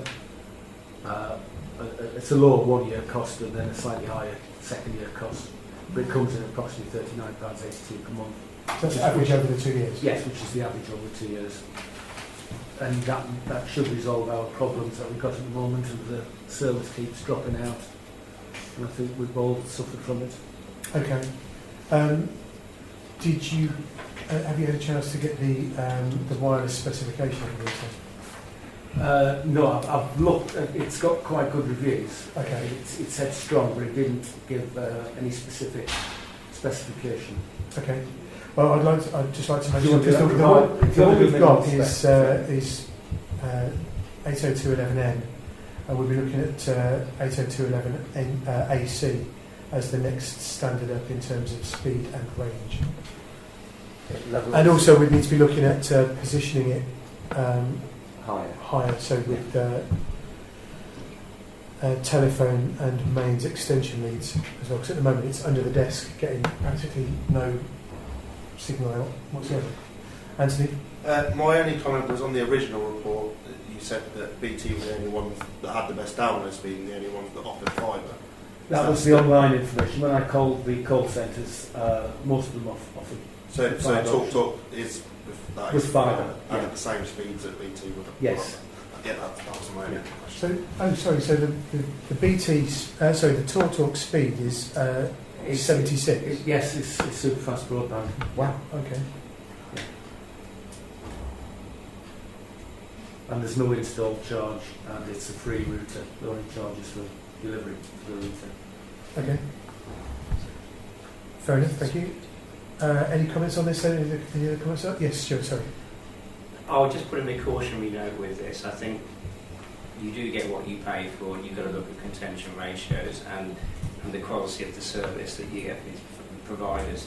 I think if we're looking at purely at cost alone and research on the internet to see whether feasibly you could get the coverage, I don't think that's quite enough. And I think you need to go and look at some reviews, there's Uswitch, sites like that where you're actually going to find out whether there is reliable connection for any length of time, because that's the problem that we're trying to fix here. I don't want you to take out a 2-year contract to find you're left with the same problem for 2 years. So I'm just going to have that in there.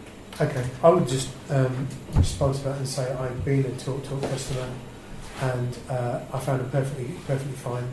They have their own equipment in the local exchange, so the contention ratios aren't really an issue. And the problems that we've been having have been people being unable to connect to the router rather than a failure of getting a good upload and download speed once people connect. Although that has been a slight factor as well, but I think the broadband we currently get is about 7 megabits per second instead of 70.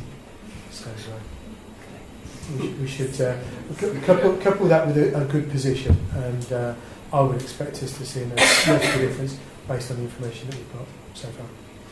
Sandra? It's along the lines of what Stuart is saying, is that often you don't know if it's going to work until it's installed.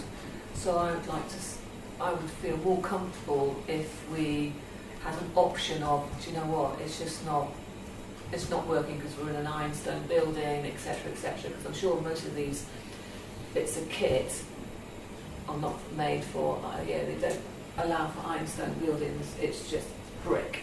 Do you know what I mean? So what I don't want is to sign up for a 2-year contract and buy a piece of kit, it's not working, and they go, well, you now have to pay us £600 to get out of it. So if there's some way of... so it's at the 14-day thing. Anthony? That very much depends on Do we class as a consumer or as a business? Yeah. Business. Because if it's business to business, we don't have 14 days right to cancel. That's a Consumers Act, so that's different to business. Okay, James. Are we going to be opening this up as a public access as well, or is it closed purely for At council the moment, I don't believe it's public access. It's given to a few people, but it isn't. It isn't for the public. I think generally the parish council has it, and I think people in the coffee shop. Information point staff, obviously, Yeah. should be able to use it because the computer is a gift. Was a gift to the information point, not Yeah. the parish council. Well, of course, yeah. I mean, the computer in the information point would have to be set up on it. Absolutely. We have got an issue with the computer insofar as we can't get into the admin of it because nobody knows the password. Yeah, the person that knows the password, unfortunately, is deceased. Yes, sir. Yes, I'm aware of that.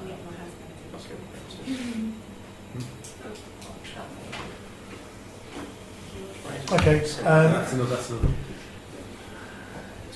I can look at that. I'm sure I can find. Someone can hack it. Get my husband. Okay.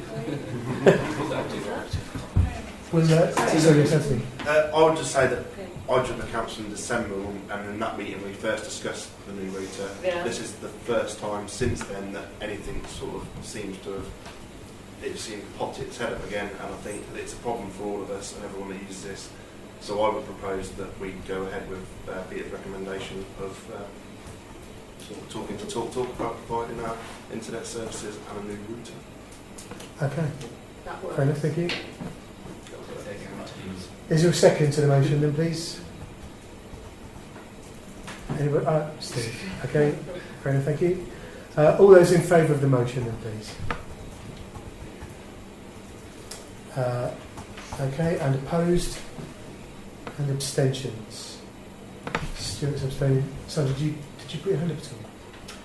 It was a bit of a half hand, but you did say, I said that works, and you said that works. So is that works in the proposal? Well, my proposal was that we accept the Peter's recommendation. Yes. So you're abstaining then? I'm going to abstain Okay. because I want an opt-out of the contract thing. If it Which doesn't work. we've established we can't get. Okay.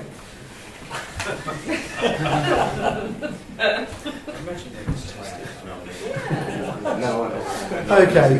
The next item then is 14.4, which is Village of the Year.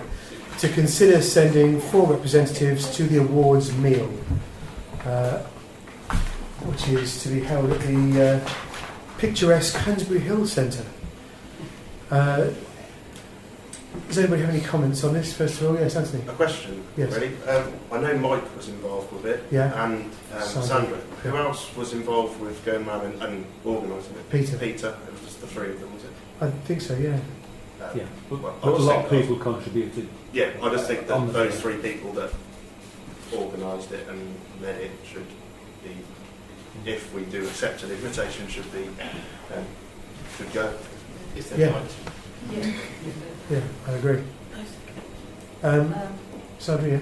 Well, I agree. I think it should be the 3 people that have got. I think also we need to have the chair of the parish council, because if we do receive an award, I think it'd be quite nice for the chair of the parish council.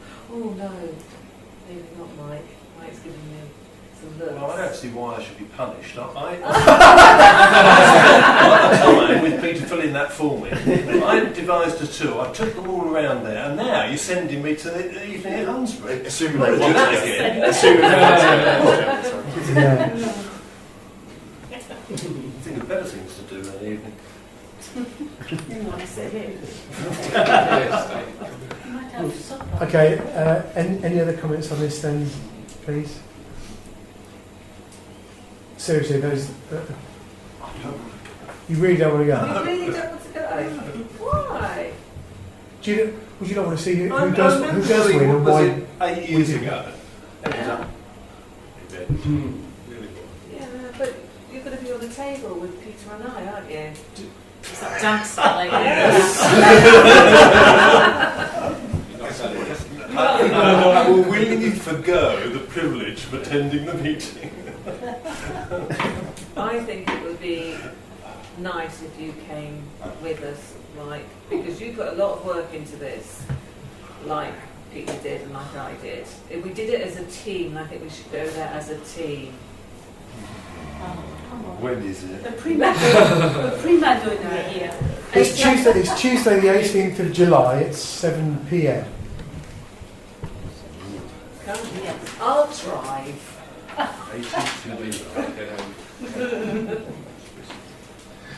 Oh, it's blank.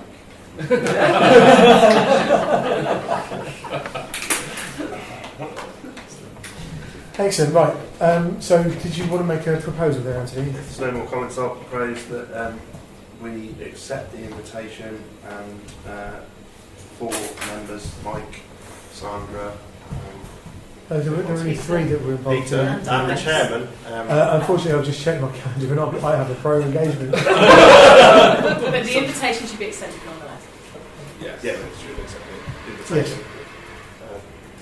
But yes, those 3 people certainly. Unless the vice chairman wants to go. Vice chair. Vice chair. Yes, vice chair. I'll let you know as well. Subject to their diaries, I Yeah. propose that we accept the invitation on behalf of Mike, Sandra, Peter, and the Vice Chairman, Steve. Excellent, okay. I'll second that. All those in favour of the motion then, please. That's everybody, lovely, thank you.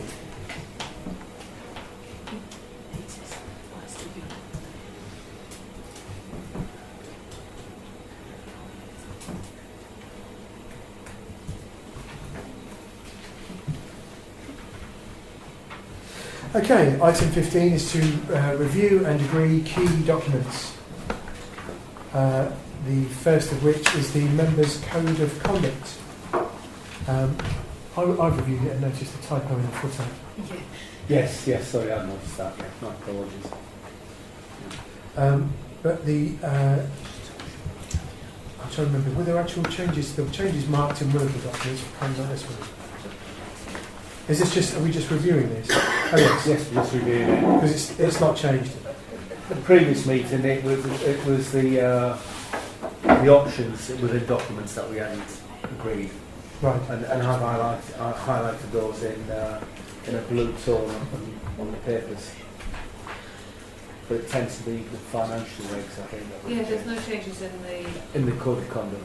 No. Right, so first of all then, any comments on the Code of Conduct, first of all?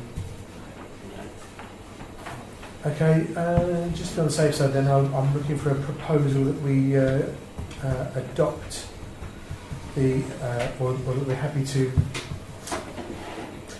continue with the Code of Conduct as it is unchanged. Please. Stuart, thank you. And a second, Steve, thank you. All those in favour then, please. That's everybody, thank you.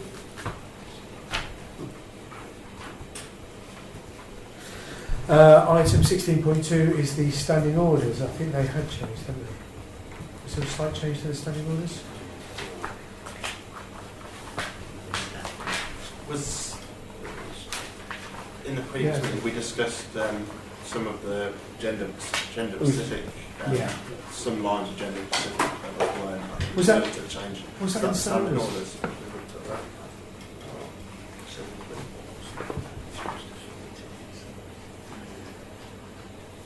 Okay.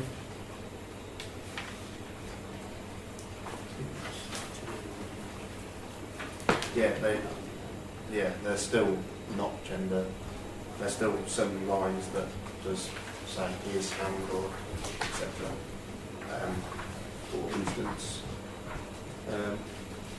item 3H, the person shall raise his hand. I think we discussed them previously, and it should be and that should be consistent for our document. Yeah. I remember discussing it. I can't remember off the top of my head what we decided, unfortunately. So We decided it needed to be consistent, I think. Yeah. all right.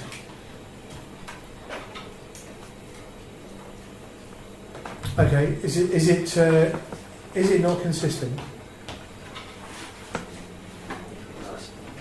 Or we could approve it subject to the gender So the changes being made. changes being made, which is minor tweaks, that doesn't change the meaning. No, sure. If we're happy with that, I can. Is this the Daventry one? No, this is ours. This is the originally 2014. Originally adopted 21st October 2014. So this is just a review No, but of the standing the orders. document came from where? 'Cause we didn't make this up. It's either Daventry or it's NCAL. I think it would be NCAL, but I could be wrong. So it's NCAL. That's a standard document. Yeah. So we should be asking NCAL about the question you just mentioned about gender and things like that. So would you be happy if we basically went and got the latest form or the latest boilerplate standing orders from NALC or NCALC or whoever? Yes, you should be following. Yeah. That comment I've put on the cover of the standing orders came from NCALC when I asked them. Model documents can be tailored to the Council's requirements so long as the amendments are approved formally by the Council and no statutory procedure is omitted.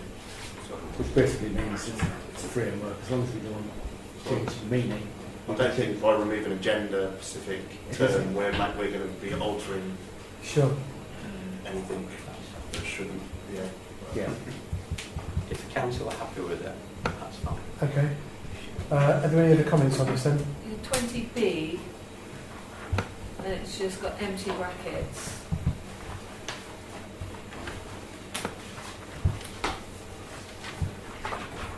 Is there going to be empty brackets? Oh no, stupid. So should they be square brackets?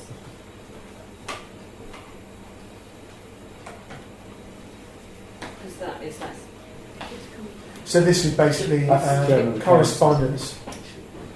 Should be referred correspondence from and notices served by the Information Commissioner shall be referred by the proper officer to the chairman of the. This is obviously the relevant committee, but we don't have one.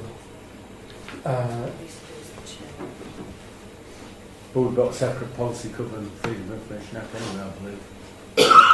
Separate procedure. So in terms of this then, we probably just want to say correspondence from and notices served by the Information Commissioner shall be handled by, or shall be handled in accordance with our policy. Yeah. Are we all happy with that change, first of all? Okay.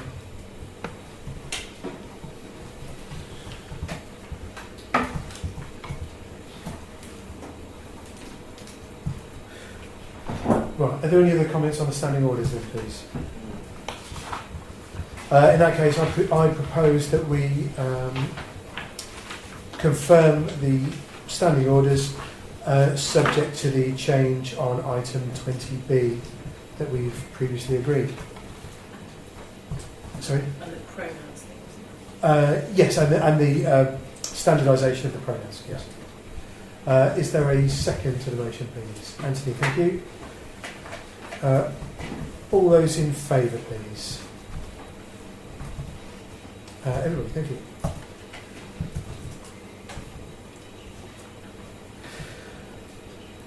The next item is the financial regulations.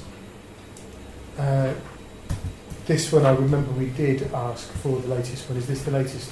Because this says it was first adopted last year, so there's not been a new one since then. No. There's just been the changes that you've highlighted in blue. Yes.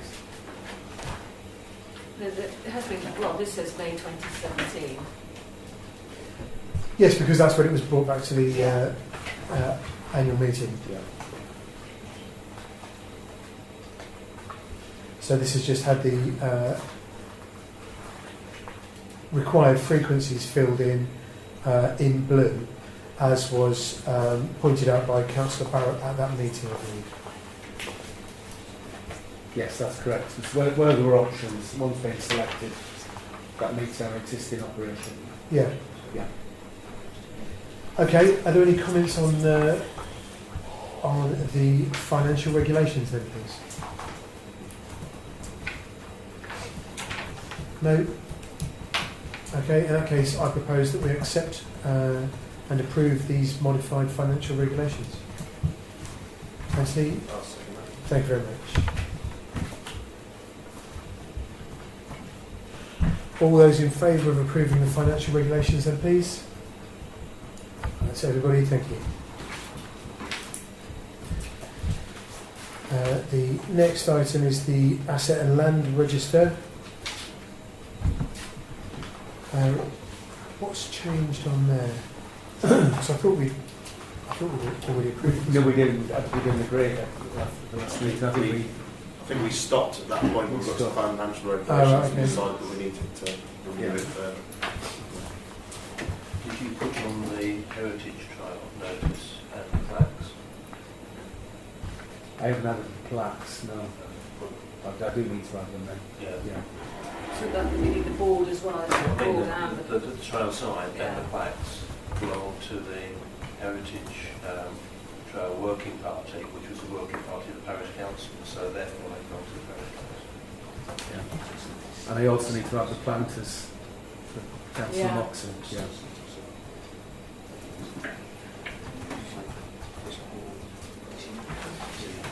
Okay. Any other comments on the Asset and Land Register then, please?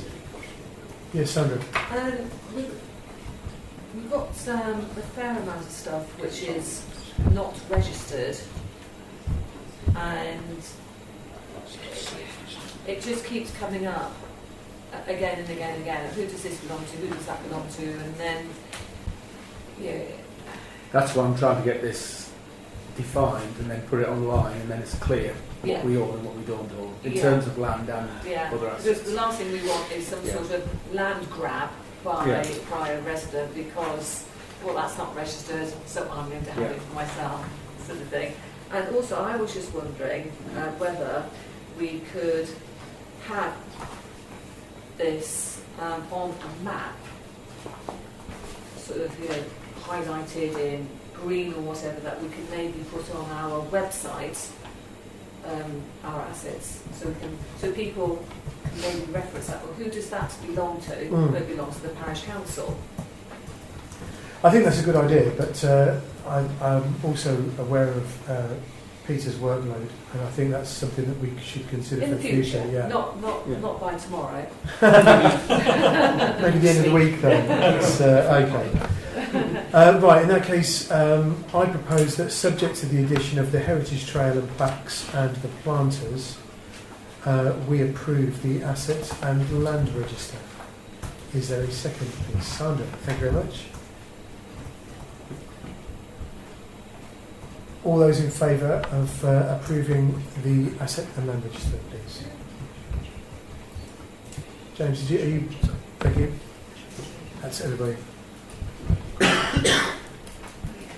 And we also have the risk register, which, as I recall, is generated for us by the software anyway.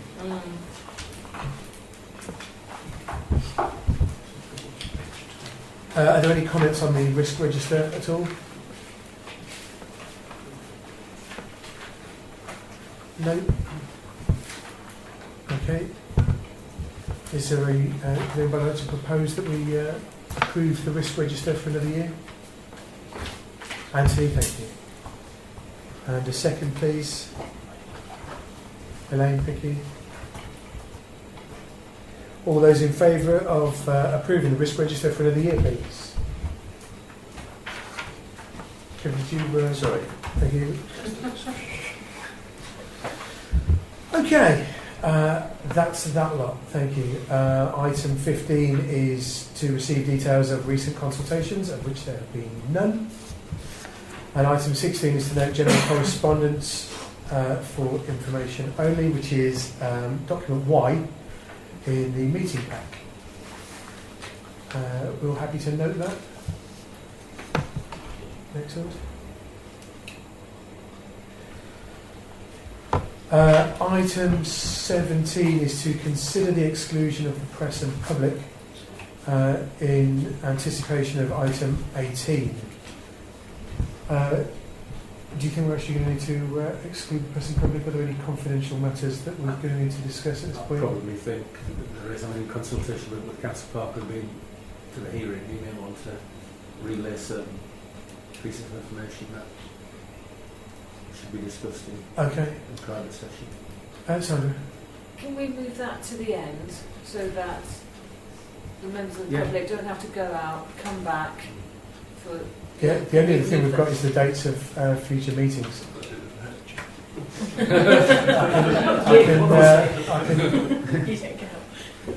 I can do the dates of the, if anybody, alright. The dates of the future meetings then are, we have planning on the 17th of July, we've got the Media and Communications Committee meeting, presumably, on the 19th of July, and the next full council meeting is on the 25th of July. And I've not been notified of any urgent matters for report. Urgent according to you, to your definition. That's right. So, back to item 17 then.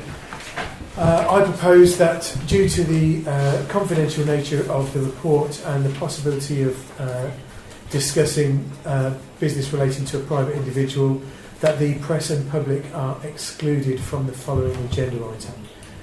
Anthony? No, I'll second. Thank you very much. All those in favour of excluding the press and public, please. Thank you for coming. Sorry, just I'd like to, can everybody make sure they've got their hands up for that bit, please? Excellent. That's everybody then. Thank you. We'll go, but Thank you for coming. need to send you the form for your smiley face. Yes, please. That would be lovely. Will you send it to Peter? Yes, like I did for... Okay. Yeah, that's lovely. Nice seeing you, So I will do that. Cheers. Bye-bye. Thank you, Cecilia. Bye-bye.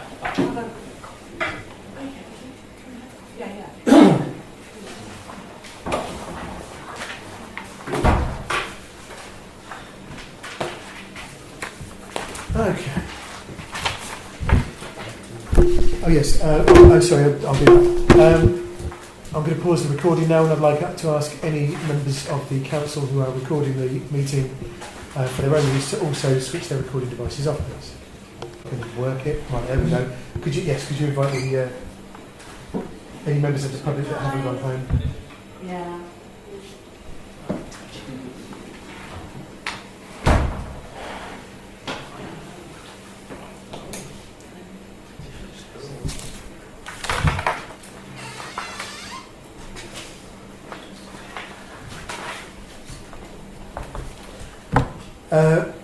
Right, on item 18 then, I propose that we pay the outstanding amount of £600 to the legal counsel. Is there a second? Stuart, thank you.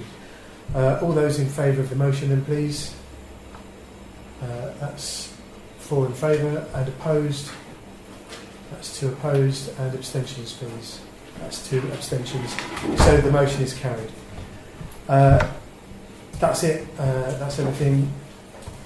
Can I just ask you something before? Oh, it's very...